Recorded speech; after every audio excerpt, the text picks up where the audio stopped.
It really looks like the President of the United States is involved in a massive $500 million money laundering scheme. Now, I'm not saying he is involved, but I am saying it sure as hell looks like he's not just involved, but apparently running a money laundering scheme that is worth more than $500 million. The money, of course, coming from the stolen Venezuelan oil tankers that the Trump administration seized last month. And the money from that oil is apparently being held in multiple different offshore bank accounts, the majority of which are in the country of Qatar, which gave Donald Trump that $400 million plane last year because no other country wanted it. Don't forget that, by the way. They had been trying to sell that plane for 5 years. Nobody else on the planet was dumb enough to take the outdated piece of crap. And then Trump was like, yes, I'll take it. It's a wonderful plane. I love it. So he was the only one dumb enough to fall for that. And Qatar is being rewarded by allowing Donald Trump to run this potential money laundering scheme through their own banks. More in just a second, but first, a quick word from today's video sponsor. Let me pause for a second because this actually helps you cut through a lot of the corporate media nonsense we deal with every day.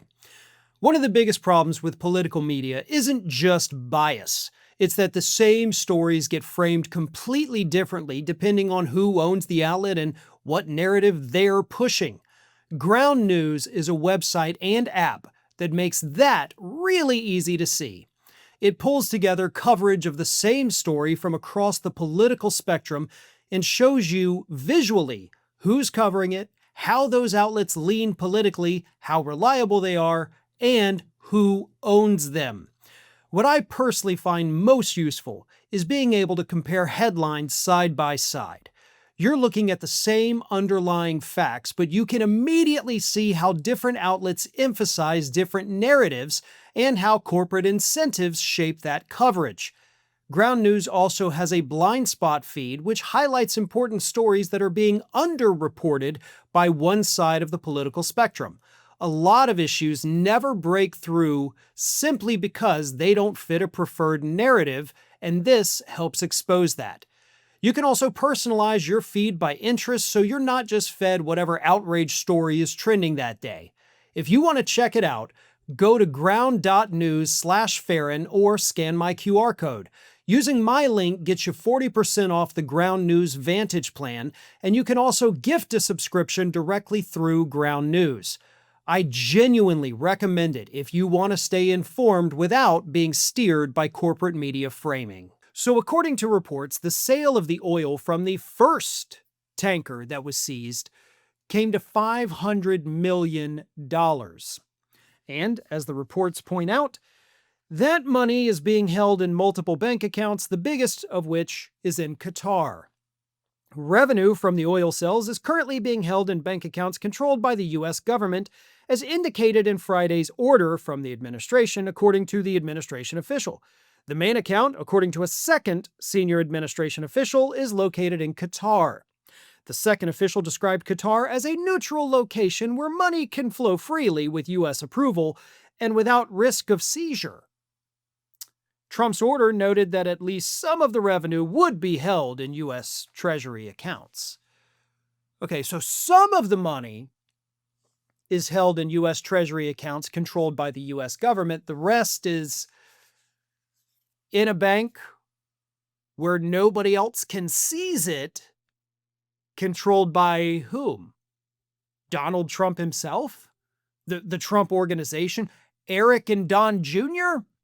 Is it in Barron's trust fund? We don't know. We don't know, but the administration confirmed that's where the money is. And why are they worried about someone seizing it? Who? Who would seize that money from the United States? Typically, we're the ones who go and seize the assets, freeze the funds of countries altogether. Who's going to do that to us? I don't think that's really ever been a fear of the United States is, oh no, Chile's going to freeze our money. No, that's not a thing.